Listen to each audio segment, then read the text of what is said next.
levanto a las 4 de la mañana, trabajo en 2 empleos, vuelvo a las 10 de la noche, y ella junta aproximadamente por año en los Estados Unidos $70,000.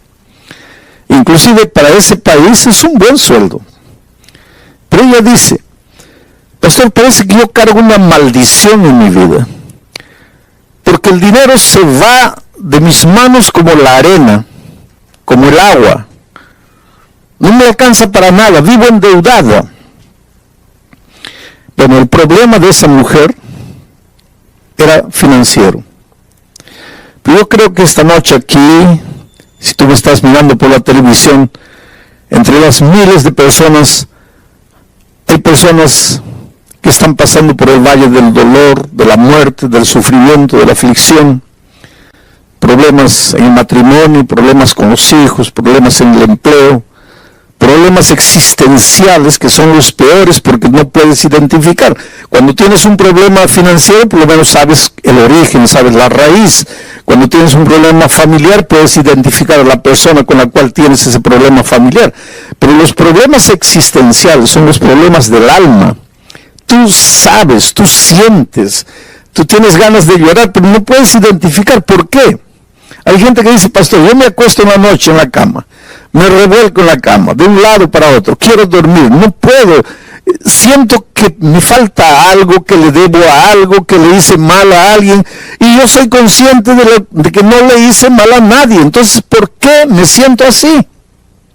Pues, esos son los problemas existenciales, problemas del alma. La culpa existencial, culpa de haber nacido. ¿Pero por qué si no le hice mal a nadie? Pero es que la culpa existencial no tiene origen. Hay gente que en este mundo se pregunta, ¿dónde está Dios? ¿Dónde está Dios? En medio de las dificultades, en medio de los problemas, la gran pregunta es, ¿dónde está Dios? Y yo siempre digo, querido, cuando el dolor toca la puerta de tu corazón, jamás te preguntes, ¿dónde está Dios? Pregúntate, ¿dónde estás tú? Porque Dios está en el mismo lugar. No es Dios que deja al hombre, es el ser humano que deja a Dios. Si en este momento estás con la vida destruida, estás sufriendo, no sabes qué hacer, no creas que Dios te abandonó. Y esta semana, justamente esta semana, voy a tratar temas del santuario. Hay mucha gente que no entiende lo que es el santuario, y cuando yo menciono ya la palabra santuario, muchos pueden estar ya prevenidos, ese asunto debe ser difícil de entender. No, el tema del santuario es uno de los más bellos temas. Yo diría, el tema del santuario es una declaración de amor de Dios a la humanidad. Y voy a leer el primer texto, solo para que tengas una idea de lo que estoy diciendo. Éxodo capítulo 25, versículo 8, dice así: y me harán un santuario, y yo habitaré en medio de ellos. Me harán un santuario, y yo habitaré en medio de ellos. ¿Cuándo dijo Dios esto? Sabes, para que la Biblia tenga sentido, hay que preguntarse, ¿cuándo dijo Dios? ¿A quién dijo Dios? ¿Y por qué dijo Dios? Siempre que leas un versículo de la Biblia, esas son preguntas claves para que entiendas el mensaje para ti. ¿Cuándo lo dijo? ¿A quién lo dijo? ¿Por qué lo dijo? Bueno, ¿qué dice Dios aquí? Me harán un santuario y yo habitaré en medio de ellos. ¿Cuándo lo dijo? Cuando Israel estaba en el desierto. No había agua, no había comida, el enemigo estaba allá atrás. Un futuro incierto, aunque existía la promesa de que estaban caminando hacia la tierra de la libertad, pues el desierto es tierra de escorpiones, el desierto es tierra de alimañas, de lobos, de chacales, calor de día, frío de noche, soledad, oscuridad. Y el pueblo de Dios muchas veces se preguntaba, ¿por qué hacemos aquí? ¿Para dónde estamos yendo?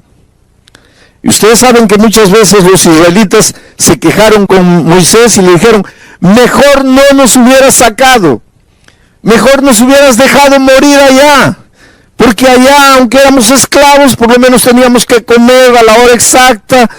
Aunque nos maltrataban, por lo menos sabíamos dónde íbamos a dormir. Pero aquí en el desierto caminamos y nunca llegamos.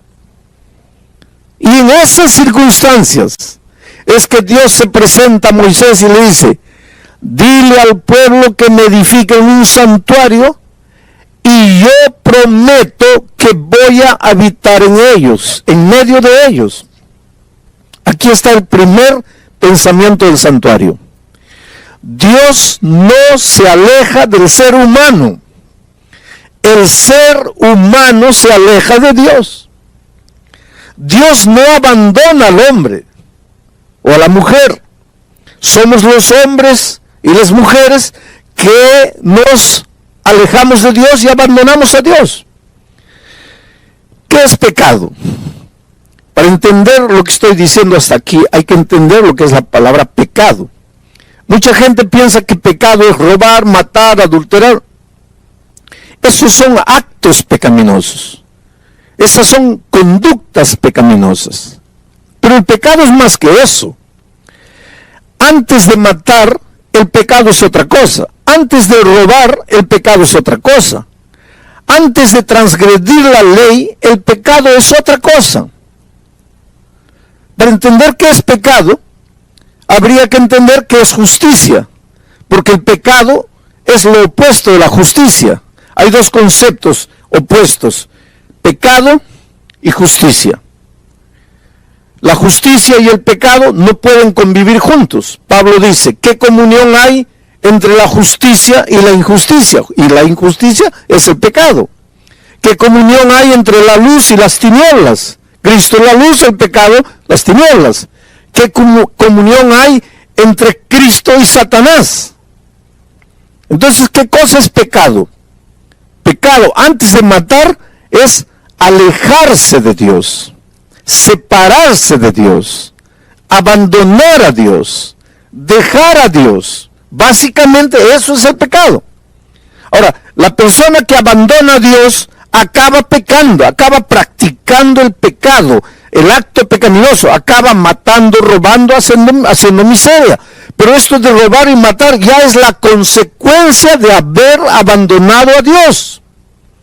Porque si tú estuvieras en comunión con Dios, jamás matarías, jamás robarías, jamás practicarías la injusticia, porque al estar en comunión con Dios, estás en comunión con la justicia. Entonces, el pecado básicamente es apartarnos de Dios. Lo más triste, lo más terrible que el pecado hace en la vida, no es que nos mandan a la cárcel por haber matado. Lo peor del pecado es que nos separa de Dios. Y al separarnos de Dios, pues ya crea el vacío dentro del corazón, porque si salimos de las manos de Dios, jamás seremos felices hasta devolvernos a Dios. Desde que Adán y Eva, miren, Adán y Eva, antes de tomar el fruto, ¿qué hicieron? Se apartaron de Dios, dejaron a Dios, vivieron solos, y finalmente se acercaron del árbol y tocaron el fruto. Pero ese tocar el fruto ya fue la consecuencia, ya fue el resultado de haberse apartado de Dios. Ahora, ¿qué cosa es el ser humano en medio de la inmensidad del universo? Un granito de arena. Adán y Eva pecaron. Dios no podría haber dicho, pues pecaron. ¿Y qué son esos dos en medio de la infinidad del universo? Pues se apartaron por su propia voluntad, pues que reciban la consecuencia de lo que hicieron. Yo tengo tantos hijos en el mundo, millones y millones de hijos, yo puedo crear otros mundos. Dios podría habernos abandonado, pero no lo hizo. El Señor llegó al jardín, buscando, llamando, y su pregunta fue: Adán, ¿dónde estás? ¿Y dónde estaba Adán? Escondido entre los árboles. Y desde ahí, la historia de la humanidad ha sido la misma. Dios corriendo atrás del ser humano, el ser humano corriendo de Dios, Dios buscando al ser humano, el ser humano escondiéndose. En el Edén se escondieron entre los árboles. Hoy día hay gente que se esconde en el trabajo. no tengo tiempo para nada, no tienen tiempo para la familia, no tienen tiempo para Dios, están tan ocupados en el trabajo, escondidos en el trabajo. Hay gente que está escondida en medio de los vicios, hay gente que está escondida en medio de los placeres. El ser humano inventa árboles hoy para esconderse, y la historia es la misma. Dios buscando, el hombre corriendo. Dios buscando, el hombre escondiéndose. Por eso es una incoherencia cuando después de apartarnos de Dios nos metemos en problemas, sufrimos, nos hacemos sangrar y ahí preguntamos, ¿dónde está Dios? ¿Cómo que dónde está Dios? Dios está donde siempre estuvo. Él nunca nos dejó. Nosotros es que nos fuimos. Y cuando el pueblo de Israel estaba en el desierto, pues Dios llega y dice así, háganme un santuario, construyanme un templo y yo voy a habitar en medio de ellos. El santuario expresa el deseo que Dios tiene de vivir al lado de sus hijos, de vivir en medio de sus hijos, de estar presente en medio de sus hijos. Ahora mucha gente se pregunta, pero y antes de estar en el santuario, porque ahora Dios está en su santo templo, pero y antes de estar en el santuario, ¿dónde vivía Dios? Hay mucha gente, ¿sabes? Porque nosotros, por la palabra de Dios, sabemos que el santuario que Israel construyó en esta tierra era una reproducción del santuario del cielo. Quiere decir, Dios le mostró a Moisés el santuario del cielo. Él vio el santuario, vio las medidas, vio la forma, recibió todo de Dios y fue a los artesanos de Israel y les dijo, mira, Dios me ha mostrado esto, me ha dado las medidas, vamos a construir el santuario y Dios ha prometido que va a vivir en medio de nosotros. Pero hay muchos cristianos inclusive que no creen que hay un santuario en el cielo. No creen. Ellos piensan, muchos cristianos, muchos estudiosos de la Biblia, dicen que en el cielo no hay santuario, que Dios no necesita un santuario para poder vivir. Y realmente Dios no necesita un santuario para poder vivir, porque Dios es Dios. ¿Por qué existe el santuario en el cielo? Y después voy a explicar por qué existe el santuario en la tierra. ¿Por qué existe el santuario en el cielo? Mira, Dios es infinito, no está limitado al tiempo ni al espacio. Pero el ser humano es finito y está limitado al tiempo y al espacio.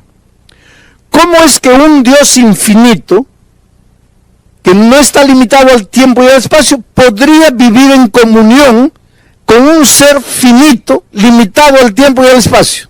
¿Cómo podrías juntar esas dos cosas? Pero ¿qué es lo que Dios quiere? Vivir con sus hijos. Pero Él es infinito. Él no está limitado ni al tiempo ni al espacio. Y el ser humano, sus hijos amados, sí están. Entonces Dios, en medio del universo, en medio del cielo, estableció un lugar físico, un santuario. ¿Para qué? El santuario es el punto donde el Dios infinito, que no está amarrado ni al tiempo ni al espacio, se junta con la criatura finita, amarrada al tiempo y al espacio. Es el punto del encuentro entre Dios y la criatura, ni siquiera el ser humano, porque nosotros estamos en la tierra. Estoy hablando de las criaturas angelicales. El punto en que ambos se encuentran es el santuario celestial. Y la Biblia tiene textos y más textos probando. Por ejemplo, si tú lees el libro, la epístola a los Hebreos, no hay cómo negar que haya un santuario en los cielos. ¿Por qué existe el santuario? Porque Dios quiere vivir en medio de sus criaturas. ¿Y en esta tierra por qué? Porque también Dios quiere vivir en medio de sus hijos. Por eso le pidió a Israel que construyera un santuario. Ahora, durante esta semana vamos a ver cómo, a través del tema del santuario, Dios nos muestra la realidad de nuestra vida. Yo te digo, por ejemplo, estás sin empleo. Por más que buscas el empleo, no lo encuentras.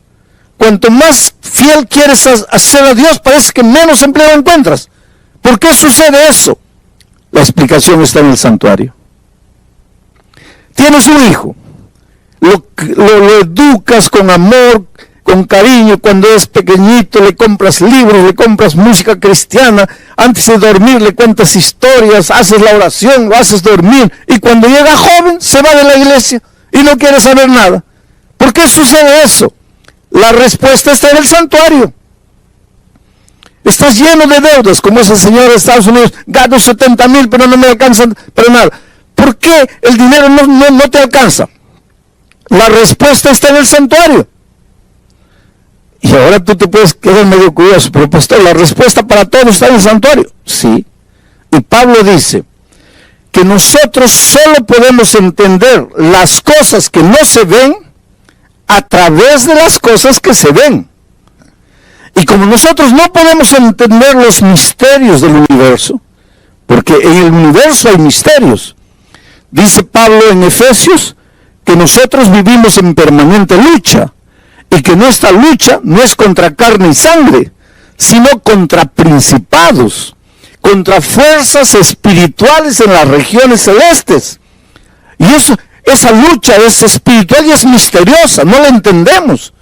El dolor que tú estás viviendo, el cáncer que llegó a tu vida, la incomprensión de tu familia, el divorcio que llegó, todo eso ya es resultado de esa lucha cósmica, de esa lucha misteriosa que no entendemos. Y la explicación para todo eso está en el santuario. Oh, querido, hay una cosa. Dios te ama, te ama, te ama, con un amor que tú nunca vas a entender. En este momento tal vez tú me estás mirando por el internet allá, triste, solo, derrotado, y te preguntas, ¿qué pasa con mi vida? Yo quisiera que tú entiendas que Dios te ama, te ama, te ama. Sabes que en todos estos años de mi ministerio, que no son pocos, uno de los temas más difíciles para mí, una de las cosas más difíciles de hacer entender al ser humano, ha sido hacerle entender el amor de Dios. ¿Y sabes por qué? Porque tú, cuando piensas en el amor de Dios, tú piensas en el amor de Dios, pero relacionado con el único tipo de amor que tú conoces, que es tu propio amor. Cuando piensas en el amor de Dios, ¿qué referencia tienes para amor? Tu amor. Pero tu amor humano, por más bonito que te parezca, es amor humano. Es un amor manchado de egoísmo. El otro día una señora decía, no, pastor, mi amor no está manchado de egoísmo. Yo realmente amo de verdad a mi esposo. No, tú dices eso. Tú dices, yo amo a mi esposa, yo daría la vida por mi esposa. Yo, si ella está enferma de riñón, me sacaría un riñón para darle a ella. Ella es mi vida, ella es todo para mí. Y si un día descubres que esa esposa te está traicionando con otro hombre, ¿a dónde se va tu amor? ¿Qué pasó con tu amor? Es que nosotros los seres humanos amamos al que nos ama. Amamos si podemos recibir algo en cambio. Amamos al que retribuye nuestro amor. Pero Dios no. Dios cuando ama, Él no espera nada. Simplemente ama. Nosotros cuando amamos, esperamos algo. Y por eso que una señora un día me dice, pastor, yo aguanté a mi marido 30 años, el tipo yendo con una mujer, con otra mujer, emborrachando, lo aguanté 30 años, pero mi amor se acabó. Pues el amor humano se acaba, pero el amor de Dios no se acaba. Por eso yo siempre digo, si eres malo, Dios te ama. Si eres bueno, Dios te ama. Si aceptas a Jesús, Dios te ama. Y si no lo aceptas, también te ama. Pero ¿cómo puede ser eso? Es que la Biblia dice que Dios es amor. Nunca te atrevas a decir, Dios se va a cansar de amarte. ¿Cómo se va a cansar de amarte? El día que Dios se canse de amarte, se cansará de ser Dios. Porque Dios es amor. Y si el amor es, si Dios es eterno, pues el amor es eterno.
entonces tú puedes pensar así, entonces ya estoy tranquilo porque Dios me va a salvar. No vamos a confundir las cosas. Que Dios te ame es una cosa, que te vas a salvar es otra cosa. El amor de Dios no te va a servir de nada si tú no lo aceptas. La salvación es aceptar. Y hay mucha gente que le gusta, que Dios me ama, qué bonito, pastor, usted predica lindo porque me hace sentir amado por Dios. Pero ¿de qué te sirve eso? El asunto no es que tú te sientas amado por Dios, el asunto es que tú te apoderes del amor de Dios. Ahora, estás debiendo $10,000 y no tienes cómo pagar. Yo agarro la chequera y te firmo un cheque de $10,000. ¿Tu problema está resuelto o no? ¿Está resuelto o no? No.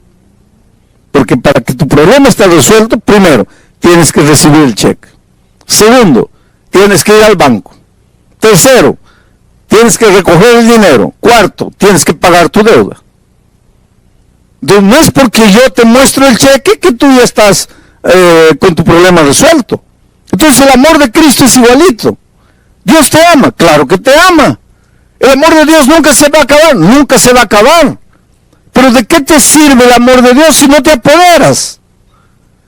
Por eso que tienes que abrir el corazón a Dios. Y el tema del santuario es la más bella expresión del amor de Dios.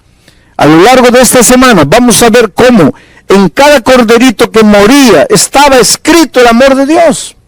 En cada utensilio del santuario estaba escrito el amor de Dios. En la ceremonia de expiación estaba escrito el amor de Dios. En el día de la expiación y el juicio que Israel sufría estaba escrito el amor de Dios. A veces te preguntas, ¿cuándo va a terminar el pecado? ¿Cuándo Cristo va a volver? Yo estoy cansado de vivir en este mundo. Ya quiero que Jesús venga. Y todo eso está descrito en el tema del santuario. No me voy a detener tanto en la teología del tema del santuario, pero voy a traer las ideas principales para aplicarlas a tu vida, para que tú entiendas cómo Dios te ama. Querido, en este momento yo quiero contarte una historia.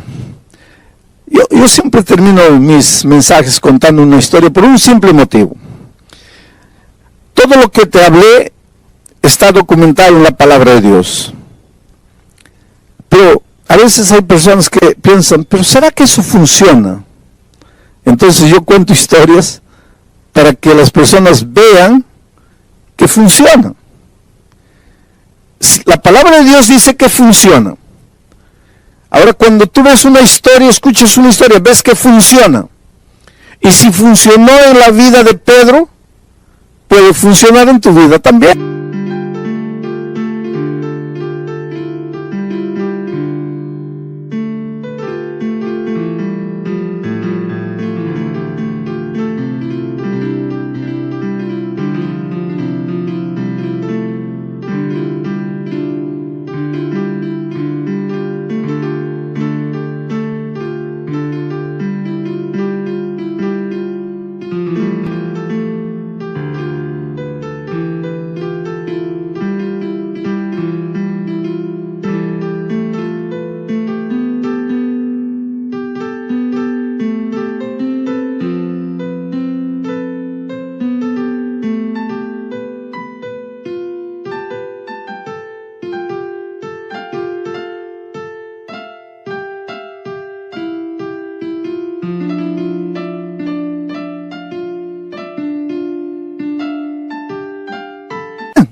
Pero para eso tienes que apoderarte del amor de Dios. A lo largo de mi vida he encontrado personas con la vida destruida, acabada. Los hogares sufren mucho, ¿sabes? Y sufren mucho por un simple motivo. Un hogar está formado básicamente por un hombre y una mujer. Ahí ya comienzan los problemas. ¿Y sabes por qué? Porque el hombre tiene cabeza de hombre y la mujer tiene cabeza de mujer. Cuidado, hay hombres que quieren tener cabeza de mujer y ahí se meten en problemas. y mujeres que quieren tener cabeza de hombre. No, el hombre es hombre y tiene que ser hombre, y actuar como hombre, vestirse como hombre y portarse como hombre. Y la mujer igual, como mujer, pensar como mujer, sentir como mujer, vivir como mujer, actuar como mujer. Solo que cabeza de hombre es cabeza de hombre y cabeza de mujer es cabeza de mujer. No estoy hablando de inteligencia, porque ambos son inteligentes. Y en algunas ocasiones el hombre puede ser más o la mujer puede ser más, eso no es problema. Tanto así que mujeres pueden ser presidentes de grandes naciones y sin problema. Mujeres pueden ser presidentes de grandes empresas y no hay problema. Yo no estoy hablando de ese tipo de diferencia. Pero que mujer piensa como mujer, piensa porque es mujer. Y el hombre piensa como hombre porque es hombre. Por eso yo siempre digo que la mujer no fue creada para ser entendida por los hombres. No trates de entender. Mira, si tú eres esposo, no trates de entender a tu esposa, que te vas a volver loco. Las mujeres no fueron entendidas, no fueron creadas para ser entendidas, fueron creadas para ser amadas. Ama a tu esposa. No trates de entenderla porque vas a enloquecer. Ahora, ¿es posible dos cabezas diferentes vivir 40 años en un clima de amor, de comprensión, de entendimiento? Sí, es posible. Es posible. Yo estoy casado casi 50 años con la misma mujer, entonces es posible. ¿Hay diferencias? Claro que hay diferencias. Ahí entra el Evangelio. Ahora, ¿por qué estoy haciendo todo eso? Porque yo encuentro parejas destruidas, acabadas. ¿Cómo el tema del santuario podría ayudar a una pareja destruida? En México, un hombre golpeaba a la esposa, la maltrataba, especialmente cuando bebía. Y el problema era que bebía todos los días. Entonces todos los días la maltrataba. Cuando le pasaba la borrachera, ahí pedía perdón, ay, discúlpame, yo te amo, yo no quiero hacerte nada. Pero al día siguiente la volvía a golpear y la volvía a maltratar. Y a veces la maltrataba feo, que la mandaba al hospital a la pobre. Y entonces un día, y él la amenazaba, porque ella un día le dijo así, mira, un día vas a llegar aquí y no me vas a encontrar.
Mira, si un día llego aquí y no te encuentro, yo te persigo.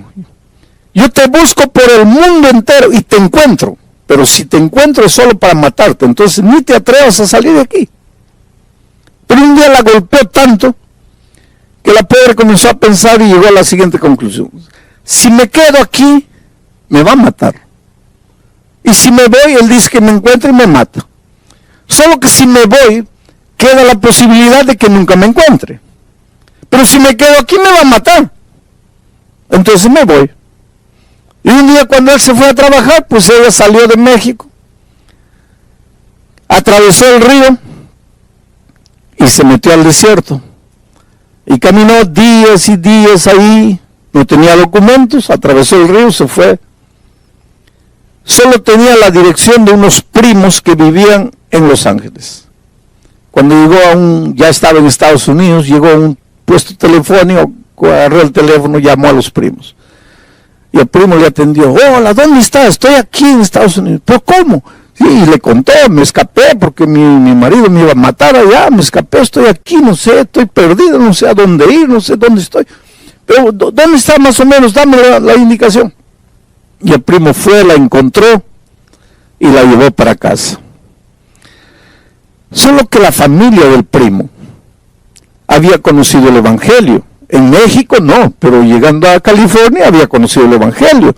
Entonces todos estudiaban la Biblia, cantaban en las mañanas antes de salir a trabajar, todos se reunían, hacían el culto. Y ahora esta prima que había llegado de México también participaba, solo que ella no quería saber nada con la Biblia. Porque sabes que hay gente que dice, no, yo no quiero estudiar la Biblia. ¿Y por qué no? Es que no quiero cambiar de religión. Hay gente que piensa que hay que estudiar la Biblia para cambiar de religión. Hay gente que piensa que el bautismo es cambiar de religión. Querido, la Biblia no tiene nada con cambiar de religión. La Biblia tiene que ver con cambiar de vida, no con cambiar de religión. Y esta señora pues no quería saber nada de la Biblia, y la familia le decía, pero ven, participa con nosotros del culto. No, por favor, yo sé que estoy aquí hospedada en la casa de ustedes, yo sé que por cortesía debería estar, pero no me gustan esas cosas de religión, yo no quiero. Estaba llegando una campaña de evangelismo, yo iba a predicar desde Nueva York vía satélite para todos los Estados Unidos. Y ya estaban anunciando en todas las iglesias, en Los Ángeles iban a recibir la señal de Nueva York. Y entonces el primo le dice, mira prima, ya está bien, vamos a respetar, tú no quieres estudiar la Biblia, no quieres cantar, hacer el culto con nosotros, vamos a respetar. Pero con una condición. Hay un pastor que va a predicar por televisión desde Nueva York. Tú vas solo una noche, nada más. Y ya no vas más, y ya.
Nosotros no te vamos a molestar con esto de la Biblia. Y ella, para sacarse de encima el compromiso, dijo, está bien, solo una noche. Y fue la primera noche. Y yo comencé a predicar en Nueva York, y allá en California, ella escuchó la palabra de Dios.